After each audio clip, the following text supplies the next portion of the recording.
by the Portland Police. They're subject to sweeps, they have their belongings confiscated, and they are frequently stopped and asked to produce their ID. Yet, there's no one from that community or from any agency that assists them that are members of the CRC, and I believe this is an issue that needs to be addressed and worked on. I'm also concerned about the committee which interviewed and ultimately selected the new members of CRC. It is possible that not one of them on the current selection committee had even attended a CRC meeting. I find that unacceptable and astounding, and that absolutely needs to be remedied before the next round of applications begins. Thank you. Thank you. Good morning, or good afternoon, Mayor and Council. I'm Dan Handel with Portland Cop Watch. Used to be here in the morning. We don't have any serious concerns about the individuals being reappointed to the Citizen Review Committee or the appointment of Mr. Mazurski. However, we are concerned about the comment made by Mr. Lee in his application about his lifelong friend in the St. Louis Police Department. I'll quote from the application. On special assignments, including Ferguson and riot control after difficult judicial decisions, as a black officer, he has faced ire and discontent from some parts of the black community. He is an excellent officer and one that I'm trying to personally recruit to Portland. This statement appears to indicate that Mr. Lee doesn't understand why community members might be upset with an officer of color who participates in violent crackdowns against protests, which are dubbed riots by those in charge, when only a few people are causing property damage or other potentially criminal acts. That he wants to recruit his friend with the Portland Police indicates he may have hidden bias in favor of the police point of view, which make him not the kind of neutral candidate we want from the CRC. However, or moreover, rather, these two men are filling seats vacated by African-American women, Julie Ramos and Kiasha Ford, the former of whom resigned without comment in October, and the latter chose not to reapply. There should be some due diligence about why that might have happened. There's a potential that CRC will be going to one of the to a less diverse group. It had 2 Latinas on it, 3 African-American women, and 7 of its 11 members were female. These appointments will make CRC evenly split at 5 men and 5 women.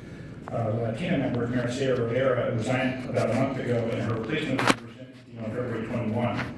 We've also repeatedly brought up the concern that CRC went from a group which perhaps had too many retirees to one that's tending to exclude older members. At this point, Mr. Mazurski, who is under 50, will be the eldest member of CRC. In a group that requires a lot of time from its volunteers, it would behoove volunteers to send more retirees to council for confirmation. It's very hard for them to get their work groups together and meet even these days. I remind you here that Portland Cop Watch warned the council last April about reappointing Mr. Jin Young, who missed more meetings than he attended. The mayor requested that Mr. Young promise to attend meetings by phone when he couldn't be there in person. He agreed to that, but then resigned 3 months later. We understand the need for the auditor to be independent. We certainly don't want city council stacking the CRC with some political appointees, but we were given the statutory authority to approve or reject these appointments for a reason, as a check and balance to the auditor's office, which has perhaps lost perspective in some way. We respectfully submit that this may be the case at this point.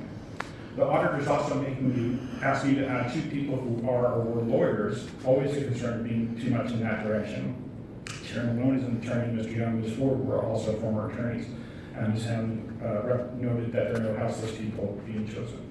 This analysis is coming to you from a group that's attended every CRC meeting since its inception, a lot more than the members, as you heard, of the selection committee have done. And the CRC used to bundle the applications with the council paperwork, and for some reason it wasn't included this time. I noticed last year they included them in April and September, but not in August. So it's just inconsistent. I just wind up, I got one more question. Yeah, sure. Since IPR has wised up and set aside 4 applications for other people to step in if anyone should resign or be disqualified, we urge council to consider delaying Mr. Lee's appointment until the February 21 session and have the auditor bring forward the 2 most neutral candidates at the time. Perhaps he is one of those 2. Thank you. Good afternoon. Good afternoon. My name is Robert West with Film Police 911, and I do have the same concerns as Portland Cop Watch about Lee. I do like the idea that the group has representatives of all the different racial groups. I don't think there's any Asians on it though. But yeah, these meetings need to be set up so that people of all groups are represented. And that's one concern I have, is that there's no or very little Asians on it. I haven't attended within the last 6 months, but one thing I noticed is it's mostly white and a few blacks. And I didn't like that then, and I don't like that, and I don't like the idea of most of it. I think that it should be split up amongst the different groups, not necessarily nationalities, but racial groups: whites, blacks, Hispanics, Asians, stuff like that, Indians, whatever groups there are in the city of Portland. I'm sure you can find people that are willing to sit on that board and listen to what the public has to say about their police officers and listen to the complaints. And that's what I wanted to bring up. All right, thank you, sir. Thanks all three of you. Last person signed up is Eli Ritchie.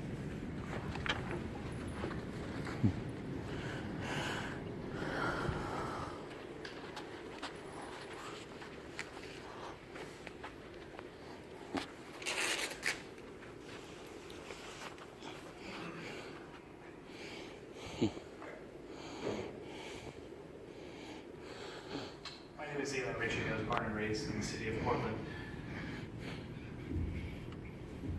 Matter of fact, I wasn't really prepared to testify today, really here more with questions. For one, it has to do with, and to make sure we stay on topic, the independent police review, which I actually, at this point, videoed my encounters with IPR. I've lost absolute faith in any accountability for individuals that are filming the police in the city of Portland. And I would just simply refer everybody to my YouTube channel, which is Son of Hightower, Police Academy, inspired from the 1980s.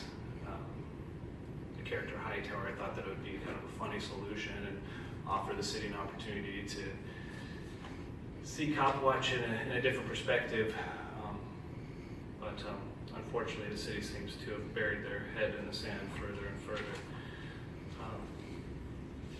My first interview ever scheduled with IPR was scheduled with an individual named Eric Berry. He's an investigator with IPR, and it was scheduled by a Portland police officer. In fact, desk sergeant believed that Portland police, I haven't identified the individual. I've gone on my way to do that, still seeking answers from the city. But I have reported, I'm not sure if that's procedure or not. When I asked that question on camera, I was asked not to film anymore. And since I've been banned from actually going into IPR, the reason being is I guess that it was because I was filming from the public sidewalk. And I had asked some security guards about the public notice that's on the window out front, and that was used to ban me from IPR. I'm in the process of appealing that right now, but I really have no faith in the new